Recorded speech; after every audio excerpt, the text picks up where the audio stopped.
If an attack happens that intelligence didn't predict, we weren't out of the ball game. That didn't mean that, you know. We kind of judged the severity of the attack and how bad it was by the different bureaus. The bureaus were laid out in a sequence. If intelligence failed and an attack occurred, and intelligence wasn't handling it, then it went over to PR. Then we try to PR our way out of the attack. If PR failed, then the next thing it would go over to, the next bureau was the legal bureau, and you try to sue your way out of the attack. And if that failed, the last bureau was finance, and you buy your way out of the attack. The datum is that intelligence is supposed to predict and handle all attacks. Even if it wasn't predicted, intelligence was supposed to handle it. No other bureau was supposed to be doing a damn thing, okay, if intelligence is doing its job. They should all be sitting around with your feet on their desk with nothing to do, okay? Intelligence is supposed to handle it all by itself. When intelligence was having difficulty with a particular attacker and they weren't getting the person handled, then other bureaus would enter the picture and they try to PR their way out of it, sue their way out of it, or buy their way out of it. But that was all considered to be an intelligence failure. Intelligence also had internal security to deal with. Part of our training was a book called Spy and His Masters. This book taught you how to be a case officer. That's the master part of the title. The spy and his master. The case officer is the master of the spy. The technique used would be to determine the spy's motivation. Money was considered to be the lowest motivation. You don't want to recruit spies who are money motivated, because they will turn on you in a second. If the other side offers them another $10 more, they're on their side. So you try to avoid, you would have to determine what is this person's motivation in being a spy for us. Try to avoid people who were doing it for money. Try to avoid people. The next one up was people who were maybe ambitious. You know, they had some ambition to get promoted within the organization. Something like that was why they were doing it for you. Tried to avoid those as well. I think the next one up was people who had some political reason for doing it. You know, in our case, we weren't into politics, but what that meant to me was like they had some kind of allegiance to the organization. They agreed with what you were doing, that kind of a thing. The top motivation was duty. The person was doing it out of a sense of responsibility. And those are the kind of spies we tried to recruit because they were the safest, most unlikely to turn, that kind of a thing. When I say spy, I'm talking about somebody who lives their cover. I'm not talking about somebody who does a 10-minute, well, we call them suitable guises. There's other words for them like pretext, interviews, that kind of a thing. A pretext interview or a suitable guise would be something that was a short-lived, you know, a throwaway type cover for a temporary situation. Geez, I can hardly think of one. Let's say I just wanted to know your telephone number, okay? And so I call up. I don't know your telephone number, or maybe I can't find you. I don't know where you live, but I know where your mother lives, okay?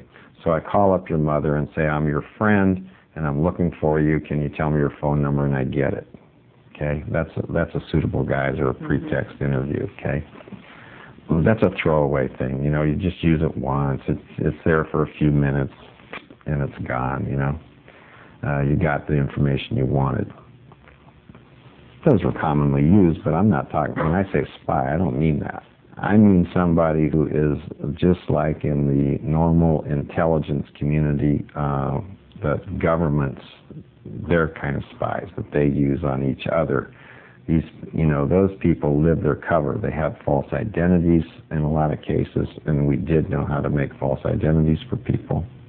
You basically go out and you look for an infant death in the newspaper around the age period of the person who's going to be the spy, okay? an infant death, there's a birth certificate on record there, but there's nobody who ever lived that life. So you get their birth certificate, and you go out and you get yourself a driver's license, a social security card, and every other kind of ID you want, and assume that person's name. How do you get the birth certificate? Well, back then, I think laws have changed a little bit. Back then, you just walk in. It's public record, I want a copy of it. They didn't ask any questions. Give you a copy of it, and down you go to the DMV with it. This is me. Give me a driver's license, and do the whole bit, right? You build a whole false identity. And there you go. So that's how that was done. That would be a deep cover type of spy. Now, this person is, when I say they're living this false identity, that's what I mean. They're going by this false name. They have false, everything's false. One of the nice things about that is this person could do any kind of a thing you ever heard of and never get blamed for it as his real identity. You know what I'm saying? It just wouldn't track back to him. We didn't do a lot of that. Mostly people would use their own real names, but they were still deep cover spies because they were living their cover every day. In a lot of cases, they had false names without going through the process of actually, building a total false identity for them. They would just say that we'd send them in to infiltrate the anti-cult movement, for instance, which is something I specifically did. What I did was I took a Scientologist. We wanted to infiltrate the anti-cult movement. I expelled this Scientologist, so on paper it looked like they were expelled. We wrote out the ethics orders, the whole bit, false ComEd, everything like that. And then this person was kicked out of the church. In everybody's mind in the church, this person was expelled Scientologist. The only people who knew that they weren't was, the guys in the Intelligence Bureau. And that's a deep cover spy.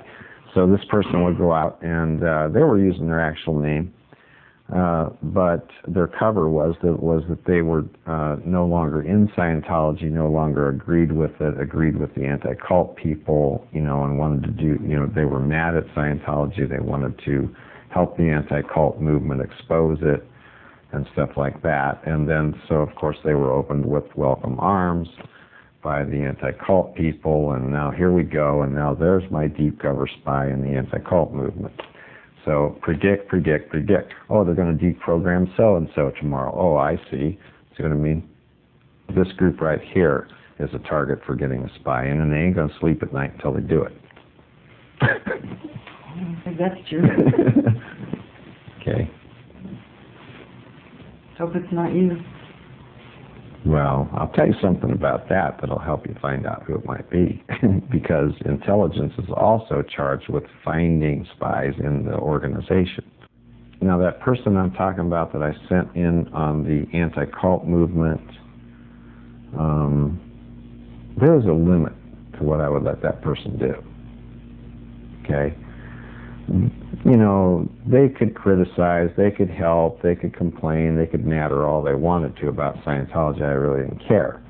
But I would not let them go in the newspaper and say it. I would not let them testify in a court case against Scientology. That's going too damn far. You're causing more destruction than you're worth. Okay? You know what I'm saying? You can trust the person. Yeah. That's what I'm telling you. What I'm doing right here, no way, Jose. You ain't making no tape like that. You know what I'm saying? The case officer is going to put us, no. You ain't doing that. Okay? So, that's one way to tell. Yeah.